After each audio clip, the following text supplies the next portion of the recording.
네. 자, 골드만삭스에서는 1시간 만에 경기 둔화에 대한 우려를 철회했습니다. 자, 오늘 한국 증시 기대되시죠? 한국 증시도 이렇게 올려줘요 라는 의견이 있습니다. 한국 얼마나 오를 것인지 함께 예상해 보죠. 미국에 상장된 한국의 지수, 오늘 코루가 25% 급등으로, 그리고 야간 선물이 지금 이 시간 5.24% 급등입니다. EWI 9%의 상승으로 오늘 한국 증시 갭상승 이후의 전략들 잘 세우시죠. 함께 하겠습니다. 경제 유튜버 유산남님 연결합니다. 안녕하십니까? 네, 안녕하십니까. 사실 뉴욕 증시가 오늘 급반등한 데에 대해서는 중국을 제외한 다른 나라들에 대해서는 90일간 유예라는 소식이 전해지긴 했지만 중국과는 아직 끝난 게 아니잖아요. 자, 보복과 재보복 계속 이어지는데 그 상황 좀 전해주시죠. 네, 말씀해 주셨던 것처럼 현재 미국과 중국과의 관계는 좋지 않습니다만 오늘 같은 경우 현재 증시가 역대 두 번째로 가장 많이 상승한 하루가 됐는데요. 그 이유는 말씀해 주셨던 것처럼 도널드 트럼프 대통령이 대부분 국가에 대한 관세 인상을 90일간 유예하고 중국에 대해서는 125%로 관세를 상향한다고 보복한 관세에서만 대해서 관세를 유예해주지 않는다라고 얘기를 하게 되게 되면서 오늘 증시가 크게 올랐는데요. 간단하게 정리를 하자면 현재 미국과 중국과의 관계는 좋지 않습니다. 사실 오늘 기준으로 사실 어떻게 보면 주식시장에서는 안도의 한숨을 돌릴 수 있는 조치가 나오긴 했지만 중국과 미국과의 관계 같은 경우는 여전히 좋지 않고 중국 같은 경우는 끝까지 싸우겠다라고 얘기를 한 상황에서 사실 중국과의 현재 무역지수 자체가 중국의 수입 자체가 4,500억 달러를 고려를 할 때는 유예를 하더라도 중국을 제외하지 않는다면 피해를 줄이는 게 제한될 수밖에 없다라는 게 애널리스트의 의견이다라고 간단하게 정리할 수 있을 것 같습니다. 예, 자, 중국의 125% 관세 때린 트럼프, 아직 중국과는 끝난 게 아니기 때문에 조금 더 살펴봐야 되겠습니다. 사실 트럼프 대통령이 이러한 유예에 대한 단어를 내비친 게 채권금리 때문에 그런 게 아니냐. 지금 채권시장, 국채금리가 아무래도 트럼프에게 위협이 됐을 거라고 말합니다. 채권금리에 미치는 영향 좀 불가피할 것으로 보시나요? 맞습니다. 사실 채권 시장에 대한 위협 자체가 어떻게 보면 트럼프가 오늘 관세를 유예하는 데 가장 커다란 키포인트가 됐다라고 할 수 있을 것 같은데요. 오늘 트럼프 대통령 같은 경우는 직접적으로 이렇게 얘기를 했습니다. 채권 시장에 이상하게 날뛰어서 고통받는 사람들을 위해 내가 관세를 유예해줬고 현재 이 조치를 통해서 채권이 굉장히 이뻐졌다라고 하면서 뷰티풀해졌다라는 표현을 쓰기도 했었는데요. 결국 이런 분위기는 간단하게 정리하면 최근 들어서 채권 시장에는 여러 가지 루머가 굉장히 많이 돌았고 실질적으로 블룸버그나 레이 달리오도 이 이야기에 대해서 찬성하는 시나리오가 있었습니다. 바로 최근 들어서 채권 시장에 중국이 채권을 던지기 시작하면서 미국의 채권 금리가 예상보다 내려가지 못하고 크게 급등할 거다. 채권에 대한 수요가 그게 줄어들 거다라는 루머가 돌기도 했었는데요. 그런 조치 때문인지 현재 채권 시장 기준으로 오늘 같은 경우도 상승하기도 했고 오늘 아침까지만 해도 커다랗게 상승했던 채권 금리가 지금은 안정세에 이르렀긴 했지만 계속해서 악화 일로로 이어지면서 마진콜로 인한 연쇄작용이 나올 수도 있다라는 얘기가 오늘 아침까지만 해도 돌았는데 그런 부분들에 대해서 아마 트럼프 행정부가 신경을 쓴 것으로 보입니다. 실질적으로 이 조치에 대해서 트럼프가 발언을 하기도 했었고 결국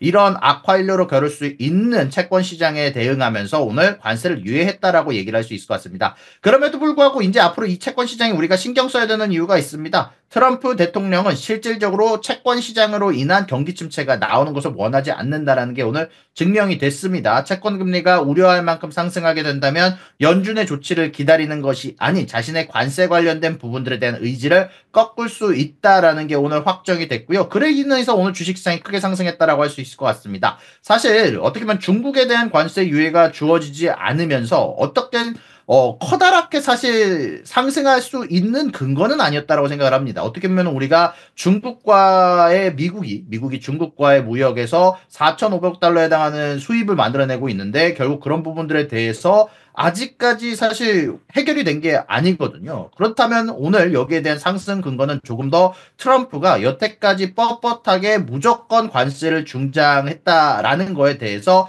의지를 꺾어서 채권 관련된 부분에 위기가 나타난다면, 경기 침체 위기가 실질적으로 보인다면 트럼프가 자신의 의지를 꺾을 수 있음이 어느 정도 해결이 됐다 보니까 조금 더 롱을 가는 사람들 입장에서 혹은 아이비들 입장에서는 조금 더 편하게 투자할 수 있는 의지가 되지 않았나라고 개인적으로 생각을 하고 있습니다. 네. 트럼프에게 위협이 됐던 부분들이 이제 채권 금리, 이제 국채 금리에 대해서 아무래도 염려가 있을 겁니다. 그도 그럴 것이 해외 아이비들이 경기 침체에 대한 우려의 목소리를 계속 내비쳤습니다. 근데 정말 트럼프가 세계를 쥐락펴락하는 게 맞는 게 여러 아이비들의 의견들이 뭐 하루 이틀 사이에 다시 바뀌기도 했습니다. 어떻게 또 살펴볼 수 있을까요? 네, 일단 오늘 같은 경우는 모건 스탠리가 자신의 경기 침체에 대한 가능성을 다시 또 하향 조정을 했습니다. 경기 침체가 결국 트럼프가 자신의 의지를 바꿀 수 있다는 게 증명이 됐고, 또한 관세에 대한 부분들이 유예가 되면서 각국의 GDP들이 다시 또 상승할 것이다라고 얘기를 하면서 이런 부분들로 인해 원래 경기 침체 확률을 35에서 45%로 올렸던 걸 다시 또 35%로 하향 조정하기도 했는데요. 다만 이런 부분들은 각국에 따라서 혹은 각 은행에 따라서 좀 다른 부분들이 이야기가 나오고 있습니다. JP모건 같은 경우는 현재 관세 수준도 미국 경제에 손해를 끼친다라고 얘기를 하면서 오늘 아침 제이미 다이먼이 얘기를 했던 경기 침체 확률이 굉장히 많이 올랐다라는 거에 대해서 수정치를 내놓지는 않았고요. CT 같은 경우도 경제 성장 둔화와 인플레이션 상승은 중국 관련된 관세로 인해서 사실 막을 수가 없다. 다만 단기적으로는 긍정적인 조치가 나올 것이다라고 얘기를 했고요. 레이먼드 제임스 쪽에서도 단기적으로는 긍정적이지만 10% 보편 관세와 125% 중국 관세로 인해서 기업의 불확실성은 가중된 상태이다. 그리고 이번에 SIA의 콜린 시에진스키 같은 경우도 무역 갈등 종료에 회의적이다라고 얘기를 하면서 지금 관련된 부분들은 관세 위험이 일시적으로 사라진 것일 뿐 기업에 대한 불확실성이 지속된다라는 쪽이 가장 또 많이 이야기가 나오면서도 반대로 경기 침체에 대한 확률은